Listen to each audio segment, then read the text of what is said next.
Setelah peristiwa Destruction at the End of the Century, Busan berhasil bangkit dan menjadi kota terbesar kedua di Korea. Daerah pesisir selatan yang kaya akan mana membuat proses pemulihan berlangsung cepat.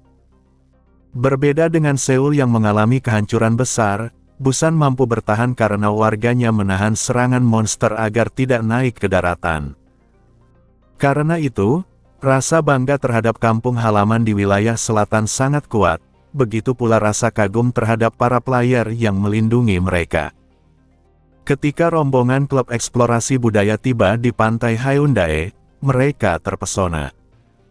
Pantai yang mereka tuju merupakan area khusus player, tidak ramai seperti pantai umum. Resort yang mereka tempati adalah milik Donghae Group, yang bekerja sama dengan KK Group untuk menyediakan fasilitas dengan harga khusus bagi player. Mendengar hal itu, para anggota klub kagum. Ketua klub dengan semangat tinggi memulai kegiatan perkemahan musim panas dan mengajak semua orang untuk langsung terjun ke laut. Semua bersorak gembira. Engha merasa kesal melihat pakaian renang ketua klub yang terlalu minim, bahkan lebih parah dari jin parang. Ia merasa aneh karena seseorang yang kelak akan menjadi pejabat tinggi organisasi manajemen mana bersikap seperti anak kecil. Minho mengajak Eng Hyuk untuk berganti pakaian renang, tapi Eng Hyuk menolak dan memilih menjaga barang-barang. Setelah sedikit perdebatan, Minho menyeret Eng Hyuk dengan paksa untuk ikut. Eng Ha yang tertinggal di bawah payung memutuskan untuk tidak bermain dan hanya beristirahat. Sebenarnya ia datang ke Busan bukan untuk bersenang-senang, melainkan untuk mendapatkan batu sihir berkualitas dari pantai selatan. Ia berencana menunggu waktu yang tepat untuk bertindak. Ketika melihat Bae Subin duduk membaca buku sendirian, Eng Ha bertanya kenapa dia tidak ikut bermain.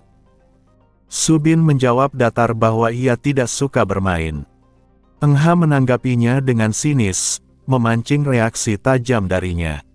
Subin menatap dingin dan memperingatkan agar Eng Ha tidak membuat kesimpulan sembarangan. Eng Ha meminta maaf, dan menyadari bahwa Subin yang sekarang berbeda dengan Subin dari kehidupan sebelumnya, seseorang yang dulu penurut dan kesepian kini menjadi kuat dan mandiri. Meski begitu, Eng Ha masih mengenali beberapa kebiasaan lamanya, seperti ketika Subin berbohong, reaksinya selalu terlambat 1 detik. Ketika Eng Ha menyinggung bahwa Subin tidak bisa berenang, ia membantah, tapi keterlambatannya menjawab membuktikan kebohongan itu. Eng Ha mengingat masa lalunya, ketika Subin hampir tenggelam saat pertempuran di laut karena tidak bisa berenang, dan betapa sulit menyelamatkannya waktu itu. Ia kemudian memutuskan untuk mengajar Subin dengan caranya sendiri, membuatnya terjatuh ke laut agar belajar berenang lewat pengalaman langsung. Ketika Eng Ha merenung, ponselnya bergetar. Pesan dari Choi Ga-in masuk, seseorang yang terus mengirim pesan tanpa henti sejak pesta akhir semester. Ia mengabaikan pesan itu karena merasa tidak perlu berurusan dengannya. Bagi Eng Ha, Choi Ga-in adalah ranjau darat, tidak bisa didekati, tapi juga tidak boleh dimusuhi karena masih memiliki kegunaan. Tak lama, pesan lain masuk dari Han Seo Hyun, anggota Sirius Group yang paling mudah diajak bicara. Eng Ha membalasnya dengan sopan.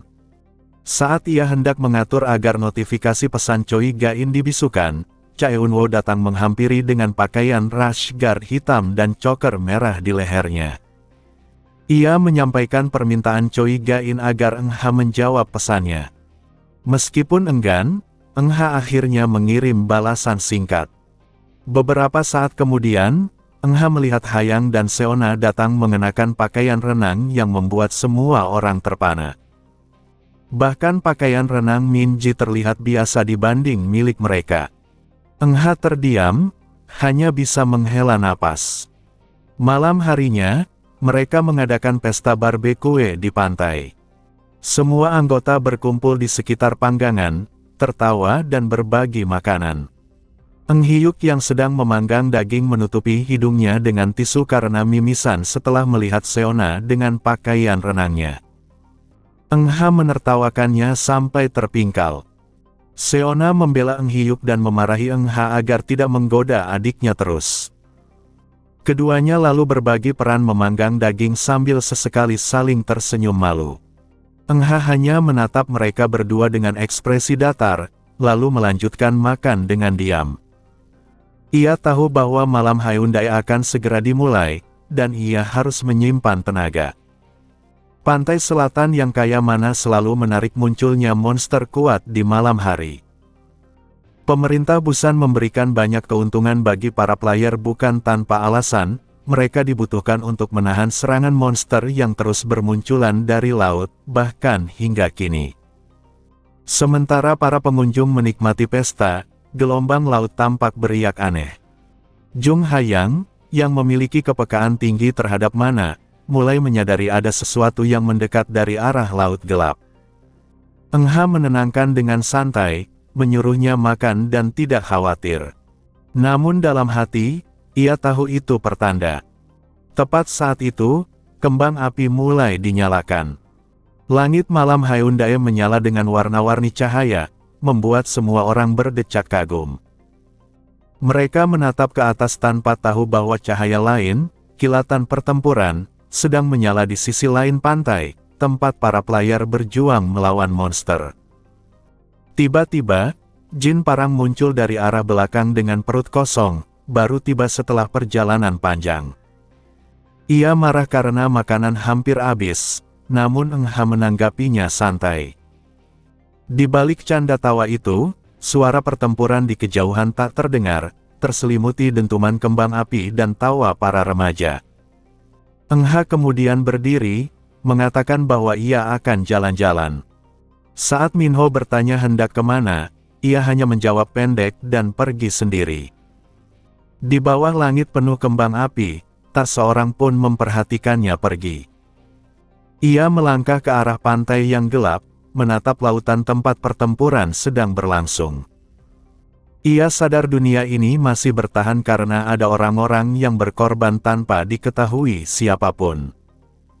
Eng Ha mengenakan jubah hitam yang telah disiapkannya, menyuntikkan mana ke dalamnya hingga tubuhnya larut dalam kegelapan malam. Baiklah, gumamnya, menatap laut yang bergemuruh. Saatnya berburu batu sihir. Istilah, monster wave, digunakan untuk menggambarkan fenomena di mana sekelompok monster muncul secara bersamaan dalam satu wilayah. Dalam kasus ini, Eng Ha berdiri di atas permukaan laut, menghadapi gerombolan monster yang terus bermunculan dari fenomena tersebut.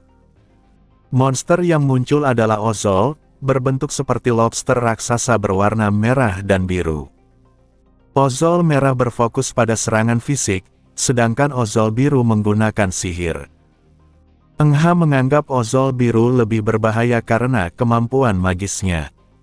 Menggunakan teknik Cheonbo dan One Point Breakthrough, Eng Ha menerjang ke tengah kelompok monster, menembakkan duri hitam yang bermuatan mana. Beberapa Ozol terkena serangan itu dan terluka, namun sebagian besar masih bertahan karena cangkangnya terlalu keras. Tanpa penyihir atau pendukung di sisinya, kemajuan Eng Ha melambat. Ia menyesal tidak membawa Jong Hayang, terutama karena tidak dapat menggunakan sihir Villain Venom, sihir serangan luas yang berbahaya bagi ekosistem laut. Untuk mencari cara lain, Eng Ha memutuskan membuat para monster saling bertarung. Dengan kombinasi Cheonbo, One Point Breakthrough, Doangmu, dan Stygian Eye, ia melompat ke tengah kerumunan, menghancurkan beberapa anggota tubuh monster, lalu menggunakan mata sihir untuk membuat Ozol saling menyerang akibat kebingungan. Dalam kekacauan itu, permukaan laut mulai dipenuhi gelembung beracun hasil dari tubuh Ozol yang hancur, namun Eng Ha tetap melanjutkan pertempuran. Suara petasan dari kejauhan menggema di langit malam, menenggelamkan suara cangkang yang pecah. Eng Ha berhasil menghabisi kelompok Ozol dan mencoba mengumpulkan batu sihir, mana stone, mereka, namun sebagian besar jatuh ke laut dan tenggelam. Saat mencoba mengambil sisa batu sihir, sesuatu dari bawah laut tiba-tiba menarik pergelangan kakinya, sebuah makhluk bertentakel menyeretnya ke dalam air gelap. Eng Ha segera menyadari lewat sensor sihir bahwa makhluk itu setidaknya monster tingkat 6. Ketika kilat cahaya dari kembang api menerangi laut, ia melihat bahwa yang menariknya adalah monster berbentuk cumi-cumi. Ia membenci makhluk itu, tetapi dalam air, monster itu memiliki keunggulan penuh. Dalam keadaan sulit bernapas, ia mengaktifkan artefak Arrogant Chest Counterattack, sebuah kalung sihir yang mampu menangkis serangan magis 1 kali sehari. Serangan sihir kuat monster itu terpental balik, menghancurkannya seketika. Eng Ha pun melesat ke permukaan laut, meski kehilangan kesempatan mendapatkan batu sihir monster tingkat 6 itu. Ketika ia kembali mengatur napas, tiba-tiba terdengar suara keras mirip klakson kapal. Fenomena Omnipresence menyatu, membentuk monster raksasa baru, seekor reptil laut menyerupai kura-kura raksasa, King O, monster tingkat 5. Eng Ha segera mengenali bahaya tersebut. King O adalah jenis monster yang biasanya harus dikalahkan oleh satu tim penuh penyihir dan pendukung, bukan seorang diri. King O mulai menyerang dengan sihir dari langit. Eng Ha menghindar menggunakan Cheonbo, menangkis serangan dengan Avenus Cloak, lalu melawan dengan senjata utamanya, Blackthorn Tree, dan pistol Beretta yang diisi peluru bermana. Ia berlari di atas air, memanjat kaki King O, dan sampai ke punggungnya. Dengan skill Invisible Tracker, peluru yang ia tembakkan berubah menjadi duri hijau besar yang menembus karapas King O dan meledak.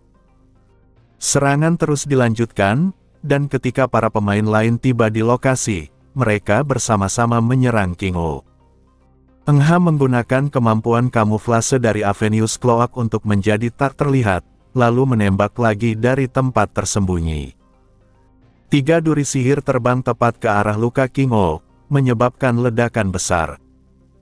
Dengan momentum dari Invisible Tracker dan One Point Breakthrough, Eng Ha melompat tinggi dan menukik tajam, mengubah pedang duri hitamnya menjadi bentuk rapier dan menusuk karapas King O hingga menembus tubuhnya. Monster itu menjerit dan tubuhnya hancur, lalu menghilang menjadi partikel mana di laut. Dari langit, jatuh sebuah batu sihir berwarna biru, batu sihir tingkat 5 milik King O, yang berhasil Eng Ha tangkap. Para pemain lain masih kebingungan mencari batu itu di laut, tanpa tahu bahwa Eng Ha telah mengambilnya dan pergi diam-diam. 3 hari 2 malam berikutnya, gelombang monster terus muncul di Hyundai setiap malam. Eng Ha berulang kali bertarung dan mengumpulkan batu sihir, sementara siangnya ia menghabiskan waktu di pantai, bahkan sempat mencari batu sihir yang hilang di laut. Ia juga melatih Bae Subin berenang dengan cara keras menenggelamkannya hingga belajar berenang karena insting bertahan hidup.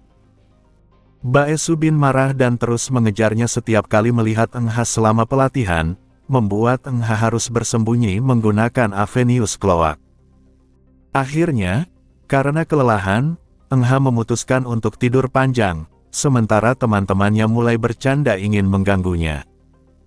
Namun Eng Ha yang terlalu letih memilih untuk tidak bereaksi, tertidur dengan tenang, bersiap menyambut akhir liburan musim panas sebelum semester baru dimulai. Semester kedua telah dimulai, dan para siswa sibuk memilih mata kuliah yang akan mereka ambil. Masa koreksi pendaftaran hanya berlangsung sampai Jumat, sehingga suasana di akademi terasa padat. Eng Ha dan teman-temannya sepakat untuk saling bertukar informasi sambil mengambil kelas yang berbeda-beda. Eng Ha dan Bae Subin memilih mengikuti kelas dasar komunitas monster, yang membahas kebiasaan monster yang hidup berkelompok serta bahaya yang mereka timbulkan. Meskipun awalnya Eng Ha tertarik dengan topik ini, ia segera menyesal karena pengajarannya terlalu serius dan teoritis. Instruktur menjelaskan bahwa monster tidak hanya menyerang demi mana, tetapi juga memiliki kecerdasan, bahkan beberapa lebih pintar daripada manusia. Ia menampilkan kasus lama di pasar elektronik Yongsan, di mana 27 tahun lalu terjadi monster wave besar dari ras orc tingkat ke-6. Monster tersebut mampu bereproduksi lintas spesies dan menjadikan manusia inang, mengakibatkan kehancuran total wilayah itu hanya dalam 3 hari. Eng Ha mendengarkan dengan santai. Ia tahu bahwa wilayah Yongsan memang akan hancur lagi dalam 6 tahun ke depan dan akan menjadi tempat munculnya Dungeon besar. Ia bahkan menilai daerah itu sebagai lahan peluang. Merasa bosan, ia memutuskan untuk keluar kelas. Subin yang duduk di sebelahnya tampak menikmati pelajaran dan menolak ikut keluar. Eng Ha akhirnya meninggalkan kelas sendirian, tanpa menarik perhatian pengajar. Di koridor, ia mencari kelas pengganti, tapi tak menemukan yang cocok. Ia memutuskan minggu depan akan fokus berlatih di lapangan pelatihan.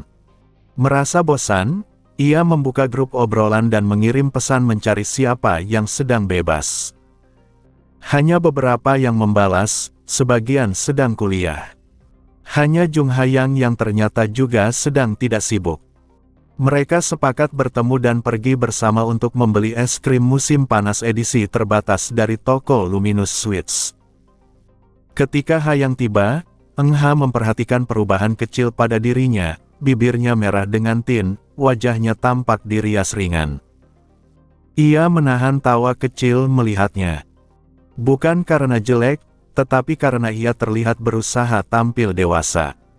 Melihat hal itu, Eng Ha teringat pada Ha Baek Ryun dari kehidupan sebelumnya, gadis yang ia anggap seperti putrinya sendiri. Ingatan itu menampilkan Baek Ryun muda yang mulai belajar berdandan pada usia 14, sama seperti Ha yang sekarang.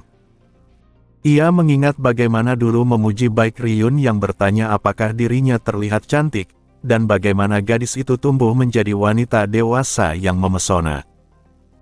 Dalam ingatan itu, Eng Ha mengenang momen lembut tapi canggung di mana Baek Ryun yang kini tumbuh dewasa mulai menunjukkan sisi wanitanya dengan malu-malu dan kehangatan yang samar. Kembali ke masa kini, izin keluar akademi mereka disetujui dengan mudah. Sang instruktur hanya berpesan agar mereka tidak pulang terlalu malam.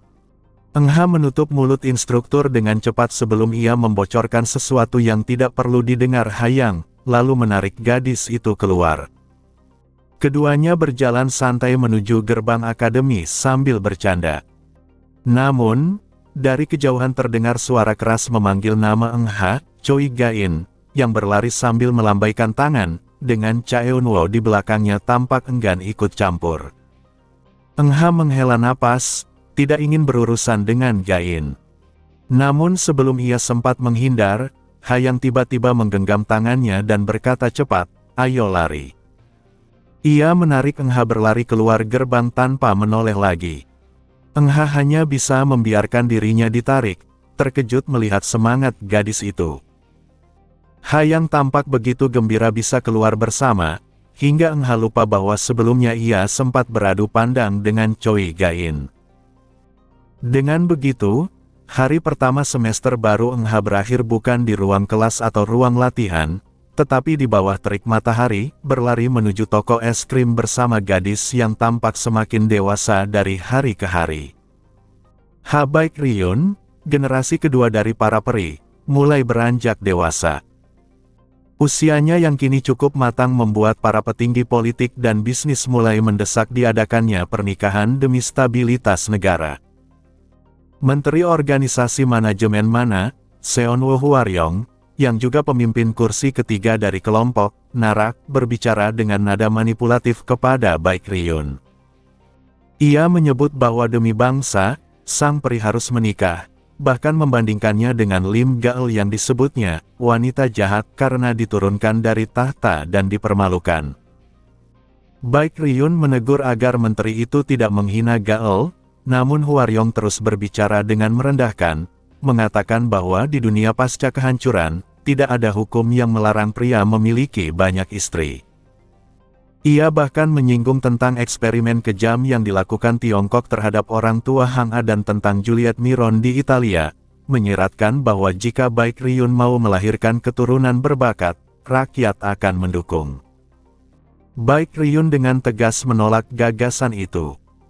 Hwaryong mencoba menggoda dengan mengatakan bahwa mungkin ia takut tidak mampu melayani pasangannya di malam pertama, dan menyinggung Hong Jinwoo, pewaris Dangun Group, sebagai calon tunangan yang akan membimbingnya dengan lembut. Ucapan itu memicu amarah pelindung Baek Ryun, seorang undet, yang keluar dari balik tirai balkon. Ia melindungi Baek Ryun dan menegaskan bahwa selama ia menjadi penjaganya, tidak akan ada lamaran seperti itu yang diterima. Di sisi lain, Eun Ha dan Jung Ha yang sedang menikmati waktu di cabang Seongbuk-dong dari Luminous Suite, mencicipi es krim edisi musim panas. Udara sejuk dan kemewahan tempat itu membuat mereka seakan diraja. Luminous Group, yang dulunya bernama Dawn, kini bangkit di bawah kepemimpinan Lee Jong-in setelah pendirinya, Lee Byung-in, dieksekusi mati. Perusahaan itu kini berfokus pada industri budaya dan mempersempit bidang usahanya. Dalam percakapan santai, Hayang tiba-tiba menyinggung nama Jin Sena. Eun Ha terkejut, karena nama itu sudah lama tak terdengar sejak gadis itu dipermalukan di acara olahraga mahasiswa baru. Namun Hayang mengatakan sesuatu yang tak disangka, Jin Sena baru saja bertunangan. Eun Ha terdiam. Hayang menjelaskan bahwa Jin Sena bertunangan dengan Hong Jinwoo, pewaris Dangun Group. Eun Ha tidak mempercayainya, karena dalam ingatannya kehidupan sebelumnya, Jinwoo sudah memiliki tunangan dari keluarga media besar Bright Future Newspaper. Eun Ha mencoba mengingat ulang. Dalam kehidupan sebelumnya, KK Pharmaceutical, perusahaan keluarga Jin Sena, justru telah diambil alih oleh Alice Group, dan Hong Jinwoo memang dikenal memiliki banyak wanita. Karena itu, kabar pertunangan ini terasa janggal. Ia menebak ini mungkin sebuah aliansi politik antara Dangun Group dan KK Pharmaceutical, namun tidak menemukan alasan pasti. Eun Ha berencana menanyakan kabar ini pada Han Seo Yeon atau Han Seo Hyun, karena mereka lebih peka terhadap gosip semacam itu. Namun sebelum sempat menindaklanjuti, seseorang memasuki ruangan VIP tempat mereka duduk. Yang datang adalah Choi Ye-yang, keturunan langsung YH Group, bersama seorang gadis yang membuat Eun Ha terdiam, Han Seo Hyun. Beberapa waktu lalu, Han Seo Yeon memang pernah menyinggung bahwa Seo Hyun sedang tidak aktif di lapangan. Saat itu Eun Ha sudah menebak bahwa mungkin Seo Hyun memiliki tunangan. Kini dugaannya terbukti, Choi Ye yang memperkenalkan diri dengan ramah, menjabat tangan Eun Ha, dan memperlakukan Han Seo Hyun seperti calon pasangan resmi. Eun Ha menyadari bahwa ini adalah hubungan politik antara dua keluarga besar, YH Group dan Sirius Group. Pernikahan semacam ini tidak didasari cinta, tapi strategi dan keuntungan bersama. Seo Hyun tampak pasrah, matanya kosong tanpa cahaya. Choi Ye yang bersikap santai, menggoda Seo Hyun dan berbicara ramah dengan Hayang. Ia bahkan menanyakan apakah Eun Ha dan Hayang juga sedang berkencan karena keluar di jam kuliah. Eun Ha hanya diam, sementara Seo Hyun menolak godaan Ye yang dengan datar. Ketika mereka berdua hendak turun ke bawah, Ye yang menggandeng tangan Seo Hyun yang tetap tanpa ekspresi. Eun Ha hanya bisa melihatnya pergi. Setelah mereka pergi, Eun Ha berkata pelan bahwa Seo Hyun pasti sedang kesulitan. Hayang mencoba tersenyum, namun Eun Ha tahu bahwa keadaan mereka sebenarnya tidak jauh berbeda. Sebagai keturunan langsung Alice Group, Hayang juga sering menerima lamaran dari banyak keluarga besar. Namun ia berkata bahwa keluarganya menghargai kebahagiaannya lebih dari keuntungan bisnis, membuat Eun Ha merasa lega. Namun perasaan itu bercampur dengan kesedihan. Ia tidak ingin melihat orang-orang di sekelilingnya mengulangi nasib tragis seperti Ha Baek Ryun yang dulu dipaksa menikah demi kepentingan keluarga. Eun Ha berdiri dan menatap keluar jendela. Ia tahu, ada hal-hal di dunia ini yang tidak bisa dilawan. Han Seo Hyun adalah salah satu korban, seorang pengorbanan yang tidak bisa ia selamatkan. Dan di benaknya, teringat satu kenyataan dari kehidupan sebelumnya, istri Choi Ye yang bukanlah keturunan langsung Sirius Group. Kang Hyun Chol, anggota 12 Seeds dengan julukan Yoma, telah terkurung selama beberapa hari di aula klan Blaze. Ia berbaring di lantai ruang latihan yang sekaligus menjadi kantornya, menatap langit-langit sambil terus mengeluh karena bosan.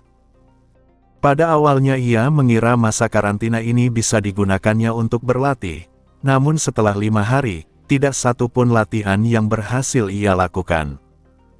Ia adalah petarung sejati yang hanya menyala jika ada lawan, bukan seseorang yang bisa berlatih sendirian. Ia bahkan sempat berpikir untuk menantang anggota klan yang membawakan makanannya, tapi segera menyerah ketika menyadari mereka bukan petarung. Dalam kebosanan, ia mendesah, bertanya-tanya kapan masa hukumannya akan berakhir. Klan Blaze merupakan salah satu dari 8 klan berperingkat S di Korea, namun juga yang paling sering menimbulkan masalah. Sebagian besar masalah tersebut berakar dari perbuatan Kang Hyun Chol sendiri. Baru-baru ini, saat melawan kelompok monster tingkat 5, ia membakar beberapa rumah penduduk dan menyebabkan lebih banyak korban luka akibat apinya dibandingkan korban akibat monster itu sendiri. Insiden itu membuat organisasi pemerintah, Mana Management Organization, dan masyarakat menuntut pertanggungjawaban. Akhirnya, Menteri Cheolong Moon Jun menjatuhkan hukuman tahanan rumah kepadanya. Sebagai salah satu klan lord paling terkenal di negara itu, hukuman ini dianggap luar biasa, tanda bahwa kesabarannya terhadap ulah Hyun Chol sudah habis. Hyun Chol awalnya menerimanya dengan pasrah. Tapi setelah 5 hari, rasa bosannya mencapai puncak. Ia akhirnya memutuskan untuk melanggar masa tahanan dan datang sendiri ke kantor organisasi untuk meminta pembebasan hukuman. Namun saat hendak keluar, seseorang sudah berdiri di depan pintu. Yang datang adalah Park Hye-rim, anggota 12 Seeds dengan julukan The Holy Mother, dari klan Regulus. Ia menatapnya dengan mata bundar, menanyakan apa yang ia lakukan. Begitu melihat gerak-geriknya, Hye-rim segera menebak bahwa Hyun Chol hendak melanggar tahanan. Hyun Chol buru-buru berdalih bahwa ia hanya ingin meluruskan badan. Park Hye-rim menatapnya curiga, tapi tidak menegur lebih lanjut. Ia malah berkata bahwa masa tahanan Kang Hyun Chol sudah resmi dicabut dan mengajaknya keluar untuk makan budaya Jigae bersama. Hyun Chol kaget mendengarnya, tak percaya kenapa hukuman itu tiba-tiba berakhir. Dalam perjalanan keluar, Hye-rim menjelaskan bahwa tiap tahun akademi mengundang salah satu anggota 12 Seeds. Tahun lalu giliran orang lain, dan kali ini, giliran Hyun Chol. Pihak organisasi ingin mengirimnya ke akademi untuk rehat dari lapangan, dan agar ia tidak terus menimbulkan kekacauan di dunia nyata. Ia tidak menjelaskan alasan sebenarnya, bahwa setelah beberapa anggota 12 Seeds pensiun seperti Sinchang Nam Gong Sung-won, dan dengan absennya Thunder Emperor Lee Do-jin, organisasi tak punya banyak simbol kekuatan tersisa selain Kang Hyun Chol. Mereka tak bisa terus menahan tokoh sekuat dirinya. Park Hye-rim hanya berpesan agar ia tidak membuat masalah di akademi. Tapi Hyun Chol justru berhenti berjalan, berpikir keras. Ia berencana mencari bakat muda untuk dijadikan anggota baru klan Blaze. Park Hye-rim mendesah, tahu persis kemana arah pikirannya. Ia berulang kali memperingatkan agar ia tidak menimbulkan masalah. Namun Hyun Chol sudah tak mendengarkan. Ia mulai membayangkan akan menantang para siswa berbakat dalam sparring untuk melihat seberapa kuat mereka. Mendengar itu, Hye-rim menghela napas dalam frustrasi. Ketika ia memanggil namanya dengan nada lembut, Hyun Chol malah tersenyum dan menepuk bahunya, berterima kasih atas traktiran makan siang. Hye-rim mengamuk karena ia malah disuruh membayar lagi, sementara Hyun Chol hanya menenangkan dengan menawarkan kopi. Mereka pun berjalan keluar sambil bertengkar kecil, pemandangan yang sudah biasa bagi mereka. Akhir September, Festival Budaya Akademi semakin dekat. Setiap tahun, Akademi membuka diri bagi publik untuk memperlihatkan sisi manusiawi para player. Bagi masyarakat umum, para pelayar sering dianggap menakutkan atau berbahaya, padahal banyak juga yang hidup seperti orang biasa. Festival ini diadakan untuk menjembatani jarak itu. Eng Ha menerima selebaran dari ketua kelas 6 dan membaca isinya dengan malas. Sorotan utama festival adalah kompetisi divisi dan kompetisi kemampuan umum. Para pemenang akan mendapat artefak langka seperti Sound of Mind dan Lizard Archer's Hand Shield. Namun karena siswa tahun kedua hanya boleh ikut kompetisi divisi, Eng Ha merasa tidak tertarik. Dalam rapat kelas, diputuskan bahwa kelas 6 tahun pertama akan membuka stand penjualan mandu goreng fried dumplings. Beberapa siswa memprotes karena tidak terlihat heroik. Namun ketua kelas menjelaskan bahwa tidak banyak hal yang bisa ditunjukkan oleh siswa tahun pertama selain menjual makanan. Eng Ha diam saja. Ia tahu dari pengalaman hidup sebelumnya bahwa stand seperti ini memang tidak akan terlalu mencuri perhatian publik, justru lebih nyaman. Ia memutuskan untuk mengambil peran paling ringan agar tidak perlu bekerja keras. Ketika posisi penanggung jawab air dibacakan, ia langsung mengangkat tangan. Semua siswa lain yang tadinya ingin posisi itu segera menurunkan tangan. Tidak ada yang berani menyaingi Eng Ha, yang reputasinya di kelas sudah seperti seseorang yang tidak boleh diganggu. Rapat berakhir dengan cepat. Eng Ha menenggelamkan kepala di meja, yakin bahwa festival tahun ini akan menjadi waktu bersantai yang sempurna. Hari berikutnya tidak ada kelas. Para instruktur memberi waktu agar siswa menyiapkan stand mereka masing-masing. Semua teman Eng Ha sibuk, sehingga ia pergi ke pusat pelatihan sendirian untuk berlatih.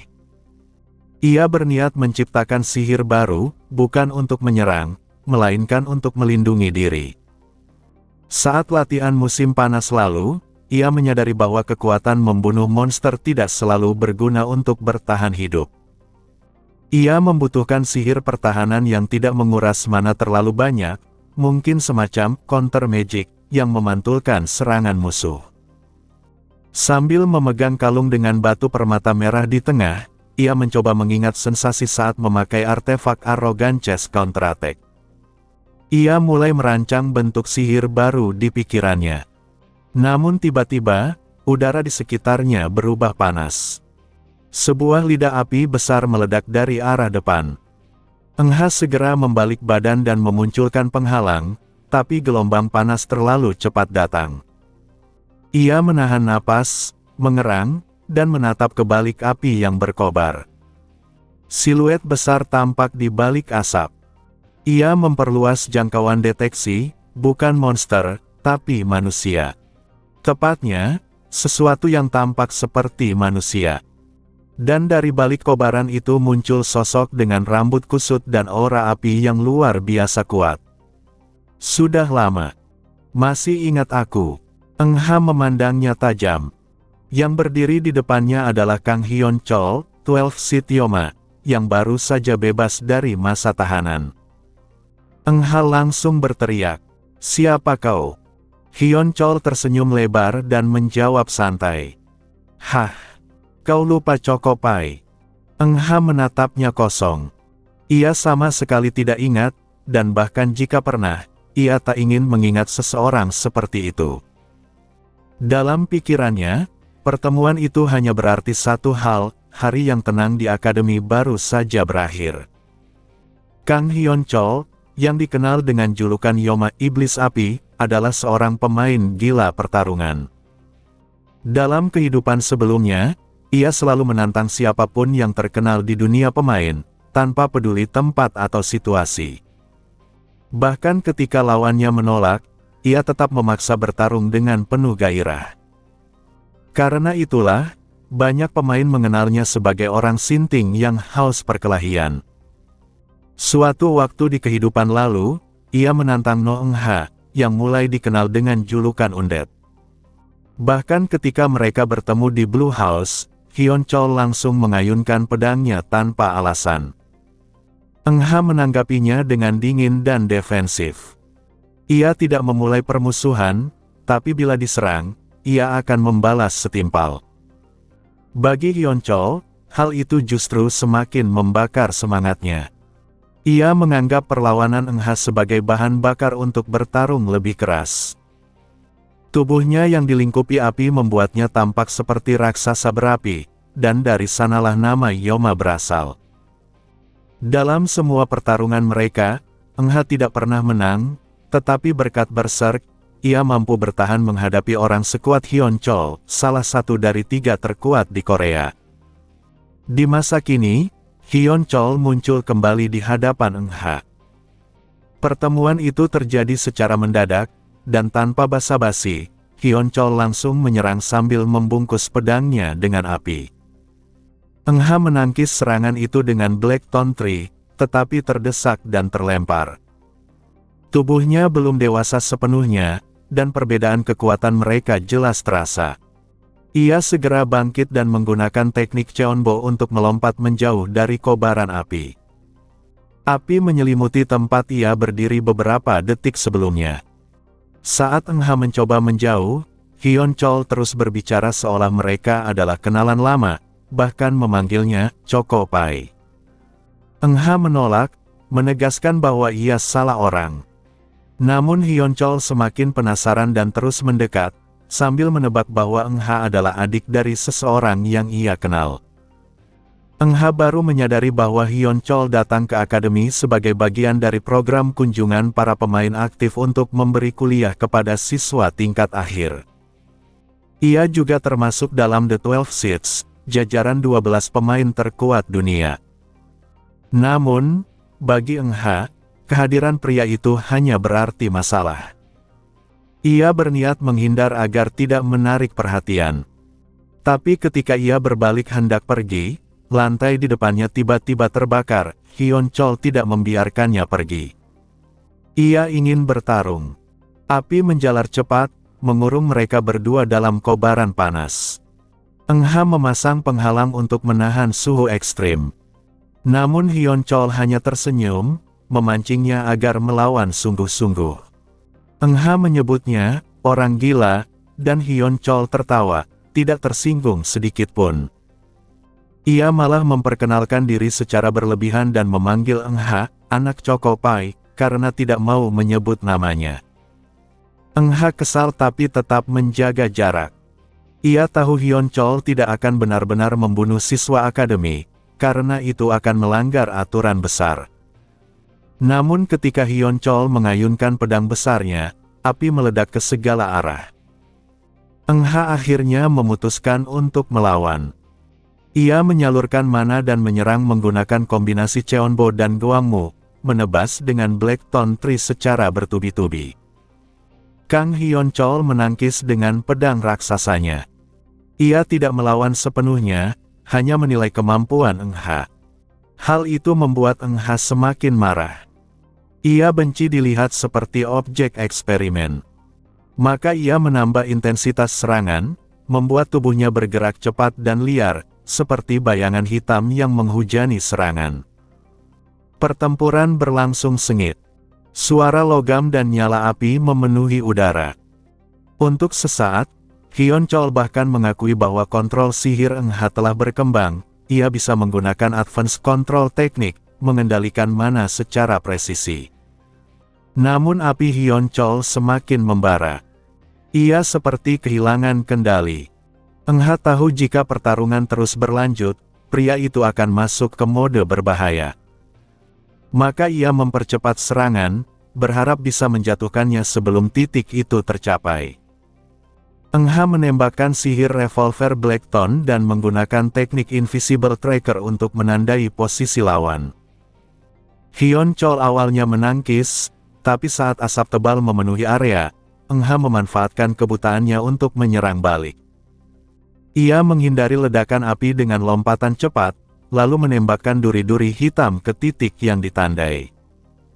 Ledakan terjadi, dan untuk sesaat, Hyeonchol kehilangan arah.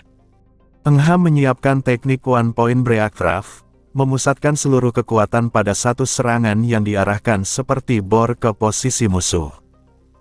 Namun pada saat terakhir, kobaran api meledak dari dalam asap. Hyun Chol yang seolah-olah terpojok justru memancingnya masuk ke dalam perangkap. Api menyebar, dan Eng Ha terlambat membatalkan sihirnya. Ia terjebak di tengah ledakan panas. Eng Ha kalah. Ia menyadari bahwa jarak kekuatan mereka masih terlalu jauh. Tubuhnya, mananya, dan sihirnya belum cukup matang untuk menghadapi pemain sekelas Kang Hyun Chol. Namun, sebelum kalah total, ia sempat merasakan sesuatu aneh.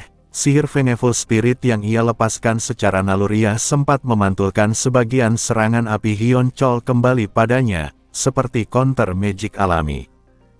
Hal itu terukir jelas dalam ingatannya. Setelah pertarungan usai, Hyun Chol tertawa puas dan memuji Eng Ha, memanggilnya lagi dengan sebutan Choco Pie. Ia mengaku menikmati pertarungan itu dan bertanya di mana Eng Ha belajar sihir sehebat itu. Eng Ha menjawab singkat dan acuh. Hyun Chol kemudian menyebut alasan kedatangannya, ia akan menjadi pembicara tamu pada Festival Budaya Akademi, dan datang untuk berdiskusi dengan para instruktur. Ia menawari Eng Ha untuk menjadi desit-nya, murid atau pengikut pribadinya. Eng Ha menolak tanpa pikir panjang. Ia tidak mau memiliki hubungan apapun dengan orang gila seperti itu. Hyun Chol terus membujuk, bahkan menawarkan makanan, nomor telepon, dan posisi asisten pengajar di festival nanti. Eng Ha menolak semuanya dengan alasan sibuk. Ketika Hyun Chol berusaha menarik celananya dengan bercanda, Eng Ha menepis tangannya dengan kesal dan bergegas pergi, memutuskan untuk menagih biaya seragam yang rusak pada klan Blaze tempat Hyun Chol berasal. Sebelum pergi, ia hanya berpikir untuk beristirahat selama festival budaya. Ia tidak tahu bahwa kebohongan kecil itu akan menjadi kenyataan di masa depan.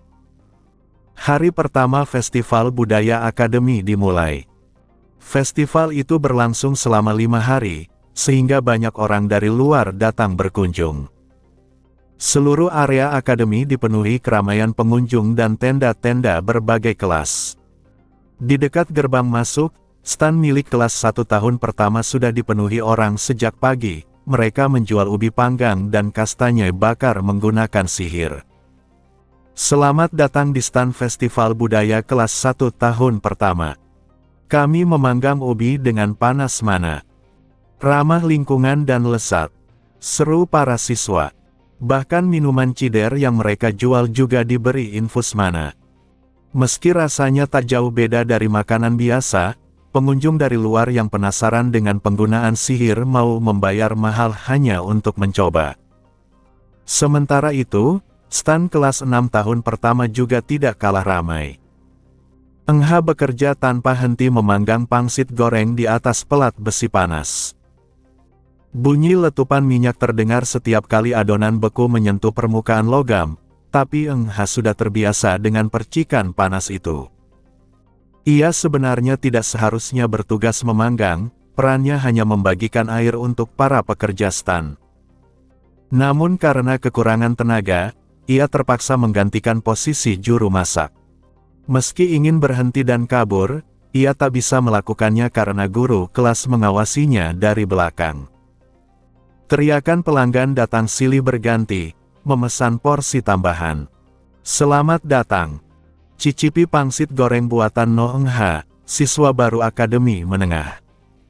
Seru teman sekelasnya yang bertugas menarik pelanggan. Ironisnya, para siswa yang dulu kesulitan menghadapi Eng Ha kini justru tak keberatan bekerja bersamanya, karena wajah seriusnya saat memanggang pangsit terlihat jauh berbeda dari citra dinginnya. Namun semua kekacauan ini bermula dari satu orang, Kim Min-ji. Beberapa hari sebelumnya, para siswa kelas 6 berlatih membuat pangsit untuk festival. Min-ji datang berkunjung, ikut mencicipi, lalu mengkritik rasanya yang kurang bumbu. Dengan percaya diri, ia mengambil alih spatula dan mulai bereksperimen menambahkan mustard, samjang, dan gula. Hasilnya bencana, hampir semua siswa yang mencicipi pangsit buatannya pingsan. Akibatnya, pada hari festival, banyak anggota kelas yang masih belum pulih dan tidak bisa bekerja. Maka Eng Ha, yang dikenal sebagai teman Minji, dipaksa menanggung akibatnya menjadi tukang pangsit. Ketua kelas, seorang pria berkacamata yang wajahnya biasa saja, terus meminta Eng Ha bertahan karena pengunjung terlalu banyak. Eng Ha hanya bisa menggerutu dan terus memanggang. Saat beberapa pangsit gosong, ia tetap menyajikannya tanpa ekspresi. "Gyoza, silakan makan," katanya datar. Ketua kelas hanya bisa tersenyum canggung dan melayani pelanggan berikutnya. Eng Ha bertekad bertahan setidaknya sampai jam makan siang, agar bisa kabur saat giliran istirahat. Saat itulah, suara familiar memanggilnya. "Eng Ha, ini kelasmu." Ketika menoleh, ia melihat sosok yang membuatnya terdiam. Enah, kakak perempuannya, datang bersama Ryu Yeonhwa. Penampilan Enah yang bersinar di bawah cahaya membuat Eng Ha terpaku sesaat. Ia memperingatkan agar kakaknya tidak mendekat karena bau minyak, tapi Enah hanya tersenyum dan memuji pangsit buatan adiknya. Tak lama, Yeonhwa juga meminta satu. Eng Ha langsung menyajikan pangsit untuk mereka berdua, tapi tindakannya menimbulkan protes dari pelanggan lain yang menunggu di antrean. Ketua kelas menegurnya dengan hati-hati, mengatakan bahwa beberapa orang marah karena ia mendahulukan orang lain. Eng Ha hanya menatapnya tajam dan berkata, "Kau tahu siapa mereka, kan? Mereka tidak perlu menunggu." Ketua kelas yang gugup hanya bisa mengangguk. Namun Enah dan Yeonhwa segera menegur Eng Ha dengan lembut. Mereka membungkuk kepada pengunjung, meminta maaf karena tidak menyadari ada antrean, lalu menawarkan untuk menyerahkan pangsitnya kepada pelanggan pertama. Dua gadis itu menundukkan kepala dengan tulus, membuat orang-orang yang tadinya marah menjadi canggung. Banyak yang malah memaafkan mereka, bahkan meminta foto bersama karena kagum pada kecantikan keduanya. Setelah situasi mereda, Enah dan Yeonhwa berpamitan untuk berkeliling festival. Eng Ha tersenyum kecil melihat mereka pergi dan merasa suasana hatinya membaik. Ketua kelas berjanji memberi waktu istirahat setelah jam makan siang, jadi Eng Ha pun kembali memanggang dengan semangat. Tak lama kemudian, Yeonhwa kembali, membawa permen apel merah mengilap. Ia menyodorkannya pada Eng Ha sambil berkata, "Kau pasti lelah. Ini, semangatlah." Eng Ha tak bisa memegangnya karena tangannya sibuk dengan spatula, tapi Yeonhwa membuka bungkusnya dan menyuapkannya langsung. Eng Ha menggigit permen itu, merasakan rasa manis menyebar di lidahnya. Senyum lembut Yeonhwa di hadapannya begitu hangat, berbeda dari biasanya. "Aku akan bawakan camilan lain nanti," kata Yeonhwa sebelum pergi lagi. Hari ketiga festival tiba. Eng Ha masih bekerja di stan yang sama, kini dengan lebih banyak pengunjung. Rumor bahwa peraih peringkat kedua Akademi Menengah sedang memanggang pangsit membuat banyak orang ingin melihatnya. Bahkan beberapa anggota klan besar datang, termasuk Kang Hyun Chol, salah satu dari 12, yang dikenal bermasalah namun berbakat luar biasa. Ia datang menawarkan posisi The Seat kepada Eng Ha. Semua orang yang melihat terkejut, mengira Eng Ha akan menerimanya. Namun ia menatap dingin dan berkata, "Kalau tidak mau beli pangsit, jangan ganggu antrean." Kang Hyun Chol mengerutkan dahi, tapi akhirnya hanya tertawa keras dan pergi sambil berkata, "Kau masih keras kepala, ya, bocah Chokopai." Para siswa dan pengunjung hanya bisa tertegun melihatnya menolak tawaran langka itu begitu saja. Beberapa saat kemudian, suasana stan kembali ramai.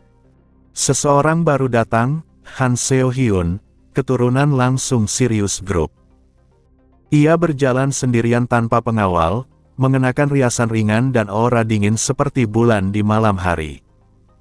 Semua mata tertuju padanya, namun tak ada yang berani mendekat. Ia menghampiri meja dan berkata datar, "Berikan aku satu pangsit." Eng Ha menatapnya tanpa gentar. "Harus antre dulu," jawabnya singkat. Beberapa orang terkejut mendengar jawabannya yang berani, tapi Seo-hyun hanya mengangkat alis dan tersenyum samar. "Kau mau aku marahi?" katanya pelan. Kedua anak itu akhirnya saling menatap, lalu tertawa, di tengah hiruk-pikuk festival yang terus berlanjut. Han Seo-hyun berdiri di depan stan pangsit goreng, memancarkan pesona dan aura yang membuat semua orang menoleh padanya. Dulu orang hanya menilainya cantik, namun kini, setelah memasuki masa puber, kecantikannya berkembang menjadi sesuatu yang jauh lebih dewasa, memiliki daya tarik yang bisa disandingkan dengan wanita matang. Para pengunjung festival, baik masyarakat umum, siswa akademi, maupun klan yang sedang mencari calon pemain baru, saling berbisik tentang dirinya. Namun, tak satu pun berani mendekat. Ada sesuatu dari dirinya, suatu jarak tak terlihat, seolah ia adalah sosok yang turun dari bulan dan tidak bisa disentuh. Keberadaannya membuat orang-orang merasa kecil dan enggan mendekat. Dalam suasana itu, Seo-hyun berbicara dengan tenang pada Eun-ha, yang sedang menjaga stan. Mereka berbincang seolah orang lain di sekitar tidak ada artinya. Percakapan mereka sederhana, tentang janji lama untuk bermain bersama, tentang kesibukan, dan sedikit candaan mengenai kebohongan kecil masa lalu. Namun bagi orang-orang yang melihat, interaksi alami di antara keduanya terasa aneh dan memikat. Seo-hyun memesan satu pangsit goreng. Sambil menunggu, Eun-ha teringat pertemuan pertama mereka di pesta akhir tahun grup Sirius, di mana mereka mencicipi berbagai makanan bersama. Sejak saat itu, mereka sering makan bersama, menikmati hal-hal kecil. Kini, Seo-hyun datang tiba-tiba ke festival, tanpa pengawal, mengaku baru selesai dari kegiatan sekolah dan mampir karena berdekatan dengan akademi. Eun-ha sempat heran dengan sikapnya yang spontan. Biasanya Seo-hyun tidak bertindak tanpa rencana, tapi kali ini ia tampak mengikuti perasaan. Namun, Eun-ha memilih untuk tidak banyak berpikir, bagaimanapun juga, Seo-hyun adalah pewaris Sirius Group yang mensponsori akademi. Saat suasana stan semakin ramai karena kehadiran Seo-hyun, Eun-ha memutuskan untuk beristirahat. Ia melepas celemeknya dan memutuskan untuk keluar. Ketua kelas mencoba menahannya, tapi Eun-ha melompat melewati papan panggang panas dan mendarat dengan aman di luar, membuat orang-orang berteriak kaget. Ia menggandeng tangan Seo-hyun, dan keduanya berjalan pergi di antara kerumunan yang otomatis menyingkir memberi jalan. Sementara itu, di tempat lain, suasana di kelas 1-5 yang membuka kafe cosplay sedang memanas. Tema mereka unik, siswa laki-laki mengenakan kostum pelayan perempuan, sedangkan siswi perempuan berpakaian butler. Suasana kafe ramai dan penuh tawa, terutama karena para siswa akademi yang bercita-cita menjadi pemain membuat pengunjung merasa lebih dekat. Ha-yang, salah satu siswi, bekerja tanpa henti. Ia mengenakan pita merah muda dan tersenyum ramah pada pelanggan. Meskipun lelah, ia tetap melayani dengan senyum profesional. Namun, pandangannya terhenti ketika ia melihat keluar jendela. Di sana, Eun-ha berjalan bersama Seo-hyun. Ia langsung menyadari maksud kedatangan Seo-hyun hari itu. Rasa pahit muncul di hatinya, namun ia menahan diri. Ia tahu bahwa Seo-hyun pasti ingin berbicara langsung dengan Eun-ha, dan bukan lewat dirinya. Ha-yang hanya bisa berharap agar keduanya tidak saling melukai. Setelah itu, ia kembali melayani pelanggan sambil menyembunyikan perasaannya. Sementara itu, di stan pangsit goreng kelas 1-6, ketua kelas sedang pusing besar. Beberapa siswa peserta lomba divisi tiba-tiba pingsan. Padahal, mereka sebelumnya terlihat sehat.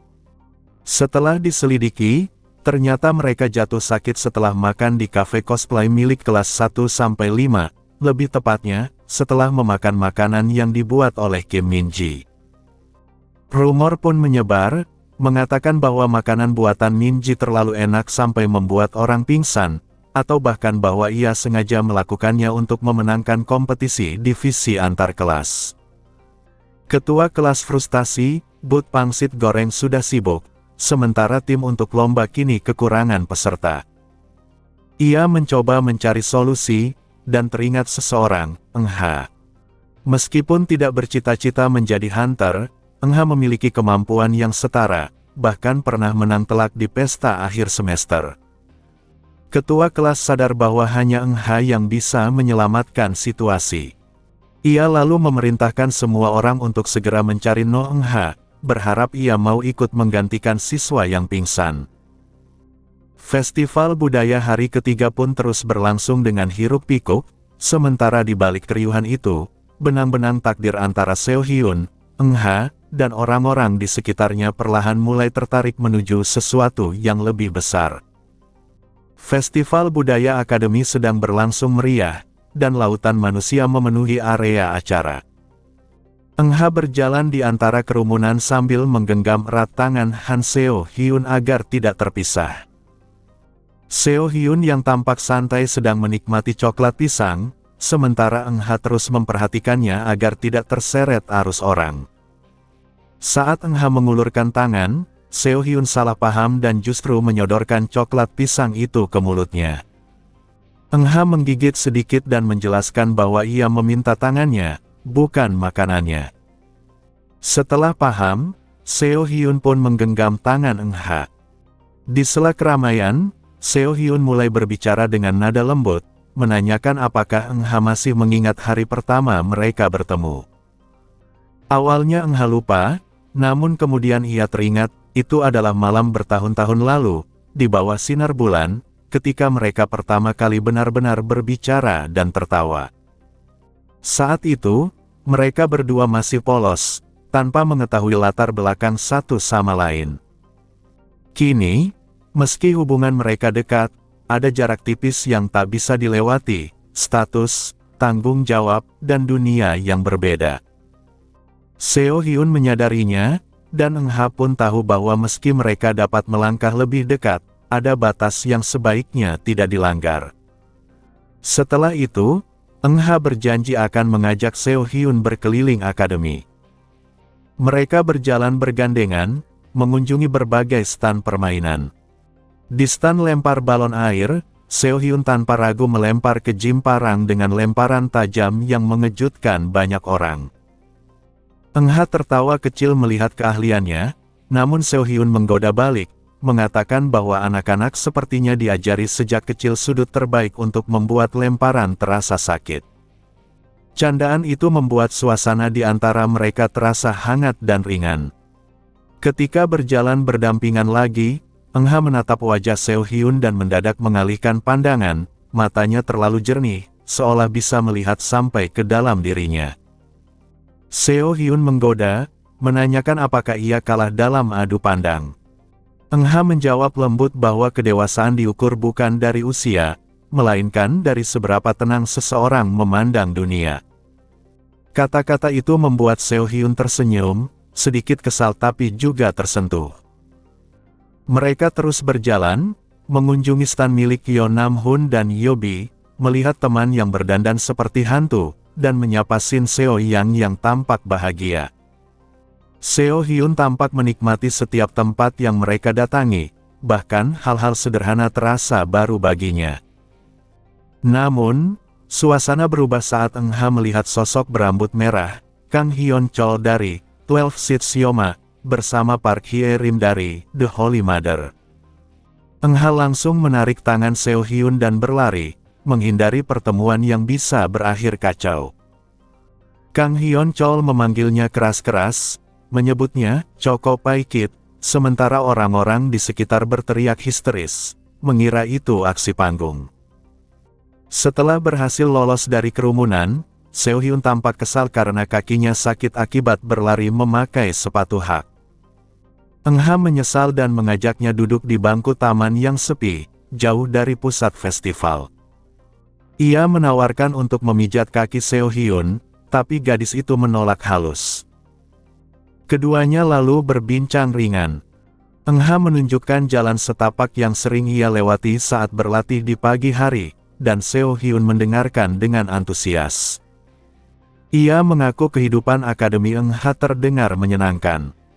Eng Ha tertawa, mengatakan bahwa itu hanya tampak menyenangkan dari luar, sementara kenyataannya melelahkan. Suasana tenang itu terhenti ketika ketua kelas 6 muncul sambil terengah-engah mencari Eng Ha. Ia menjelaskan keadaan darurat, beberapa peserta lomba divisi Hunter pingsan setelah makan makanan buatan Kim Min Ji, dan kini tidak ada pengganti yang cukup kuat untuk turun ke kompetisi. Ketua kelas memohon agar Eng Ha mau mewakili mereka. Eng Ha awalnya menolak, ia ingin beristirahat setelah 3 hari sibuk di stan pangsit goreng dan tidak tertarik dengan lomba itu. Namun saat itu, Seo Hyun yang sejak tadi diam, membuka mulut. Ia mengatakan ingin melihat Eng Ha bertarung, ingin melihat dengan matanya sendiri kemampuan yang selama ini hanya ia dengar dari cerita orang lain. Tatapan matanya lembut tapi tegas, membuat Eng Ha tidak bisa menolak. Akhirnya ia setuju, masih menggenggam tangan Seo Hyun yang tak dilepaskannya sejak awal. Beberapa jam kemudian, kompetisi divisi Hunter sekolah menengah dimulai. Semua mata tertuju pada Eng Ha. Dalam sekejap, ia menguasai pertandingan dan menembak dengan presisi sempurna. Tidak ada lawan yang bisa menandingi kemampuannya, bahkan Choi Jun Ho yang dijagokan pun kalah telak. Ketika hasil diumumkan, semua orang tercengang, Eng Ha dari kelas 6 tahun pertama menjadi juara pertama divisi Hunter. Usai menerima sertifikat dan hadiah, Eng Ha melihat pesan dari Yeon Hwa yang juga menang di kompetisi tingkat lanjut. Ia membalas pesan itu, lalu segera menuju ke ruang VIP tempat Seo Hyun menunggunya. Di sana, Seo Hyun menyambutnya dengan senyum lembut dan berkata bahwa penampilannya sangat keren. Eng Ha mengajaknya keluar makan, menggoda bahwa ia sudah melihat selebaran tteokbokki dan gimbap di luar. Seo Hyun menertawakannya, mencibir ringan bahwa Eng Ha hanya memikirkan makanan. Keduanya pun keluar dari ruang VIP sambil bergandengan tangan, turun dengan lift menuju lantai 1. Saat pintu terbuka, seseorang berlari mendekat Choi Ga-in, yang tampak senang melihat mereka. Ia memuji Eng Ha dengan suara keras, lalu mendadak menyadari kehadiran Han Seo Hyun di sampingnya. Seo Hyun menatapnya tajam, nada suaranya dingin saat bertanya pelan, "Siapa dia?" Eng Ha merasa kesal melihat Han Seo Hyun dan Choi Ga-in yang saling berhadapan dengan tatapan penuh api. Keduanya, pewaris langsung dari dua konglomerat terbesar di Korea, Galaxy Group dan Sirius Group, terlibat dalam perang urat saraf di lorong menuju ruang VIP. Tidak banyak orang yang melihat karena lokasi itu sepi, namun ketegangan antara mereka begitu terasa. Choi Ga-in memulai dengan nada merendahkan, menyinggung tentang ketidakhadiran Seo Hyun di pertemuan keluarga besar dengan alasan sakit. Seo Hyun menanggapinya dengan tenang, pura-pura salah paham seolah pertemuan yang disebut Ga-in adalah pertemuan berbeda. Ucapan itu membuat wajah Ga-in menegang. Seo Hyun terus berbicara dengan gaya anggun namun menyengat, memutar balik ucapannya sambil mempermalukannya dengan halus di depan Eng Ha. Eng Ha yang menyaksikan, terkejut sekaligus kagum pada kemampuan Seo Hyun bermain kata. Ia sadar posisi keduanya tidak seimbang, Seo Hyun jauh lebih tinggi dan berpengaruh daripada Ga-in. Seo Hyun terus menekan lawannya, menyebut bahwa pertemuan yang dimaksud hanya untuk keturunan langsung yang memenuhi kualifikasi, menegaskan bahwa Ga-in belum termasuk di dalamnya. Ga-in akhirnya menunduk, tetapi Seo Hyun belum berhenti. Ia melanjutkan dengan sinis, menyebut berbagai nama dan rumor dari pertemuan itu, termasuk anak Luminous Group dan Hong Jin-woo yang membawa tunangan ketiganya. Ga-in gemetar menahan marah, hingga akhirnya meledak dan berteriak agar Seo Hyun berhenti. Seo Hyun tidak bereaksi, melangkah maju dan berbisik di telinga Ga-in, "Boleh aku undang kau sekali?" Teriakan Ga-in menggema di koridor. Ia kehilangan kendali dan mencoba meninju Seo Hyun, namun pukulannya meleset. Eng Ha yang sudah memperkirakan hal itu, menarik Seo Hyun ke belakang dan memeluknya, membuat Ga-in kehilangan keseimbangan dan jatuh. Seo Hyun hanya menatap tanpa rasa bersalah. Di sekitar mereka, orang-orang mulai keluar dari ruang VIP karena mendengar keributan. Eng Ha menegur Seo Hyun karena bertindak berlebihan, tapi ia sendiri tidak menaruh simpati pada Ga-in. Seo Hyun lalu dengan nada ringan menyuruh Ga-in agar tidak membuat kesalahan serupa lagi. Ga-in menatap keduanya dari lantai dengan mata berair, sementara Eng Ha tidak berniat menolong. Ketika Ga-in mencoba mengulurkan tangan ke arahnya, Seo Hyun langsung menarik tangan Eng Ha dan berkata dengan tegas, "Dia milikku, jangan menyentuhnya." Mereka berdua berjalan pergi, meninggalkan Ga-in yang duduk terpuruk di lantai. Namun suara teriakan Ga-in kembali menggema di belakang mereka. "Berapa lama kau pikir dia akan tetap di sisimu, Han Seo Hyun? Setelah kau menikah, apa kau pikir Eng Ha akan tetap jadi milikmu?" Kata-kata itu membuat orang-orang di lorong menatap dengan terkejut. Namun Seo Hyun hanya berhenti sejenak, lalu menjawab lantang agar semua mendengar. "Dia milikku." Malam ketiga festival budaya ditutup dengan api unggun besar di lapangan utama. Para siswa menari bebas mengelilingi nyala api. Eng Ha dan Seo Hyun berdiri agak jauh, menyaksikan keramaian itu. Ketika Eng Ha mengajaknya ikut menari, Seo Hyun menatapnya dengan ekspresi lembut tapi enggan. Eng Ha menjelaskan bahwa tarian itu tidak punya aturan, cukup mengikuti irama musik. Namun Seo Hyun justru menarik tangannya dan membawanya ke tengah lingkaran. Musik berubah menjadi ritme yang lebih lambat. Ia menggenggam kedua tangan Eng Ha dan berkata, "Jangan sesuaikan langkah dengan musik, sesuaikan dengan aku." Ia mulai menuntun langkah Eng Ha, membuatnya mengikuti gerak tubuh Seo Hyun. Ketika Eng Ha menunduk karena takut menginjak kakinya, Seo Hyun menegurnya, "Jangan lihat ke bawah, lihat aku." Ia tersenyum kecil, menambahkan, "Terkadang kau harus tahu bagaimana dipimpin, bukan selalu memimpin." Ucapan itu membuat Eng Ha terdiam. Ia menyadari selama ini selalu berusaha mengendalikan arah hidupnya, menolak arus apapun yang datang. Tapi kata-kata Seo Hyun membuka sudut pandang baru. Ia mulai berpikir tentang makna, mengikuti arus, bukan sebagai kelemahan, tapi cara lain untuk mengendalikan hasil. Dari percakapan mereka, muncul ide baru dalam pikirannya tentang sihir, bukan memperkuat diri sendiri, melainkan memperkuat arus, bahkan mungkin memperkuat lawan sampai kekuatannya di luar kendali dan menghancurkan dirinya sendiri. Ia menemukan konsep baru yang belum pernah ia pikirkan sebelumnya. Saat pemikiran itu berputar di kepalanya, suara ledakan lembut terdengar di langit. Kembang api tradisional dinyalakan, kelopak cahaya terbuat dari mana berhamburan di udara malam. Seo Hyun menatap ke atas dan berbisik, "Indah sekali." Di bawah langit yang dihiasi bunga api dan cahaya, di hadapan api unggun yang masih menyala, Eng Ha menatap wajah Seo Hyun yang diterangi sinar merah jingga dan berkata pelan, "Kau mau ke asrama?"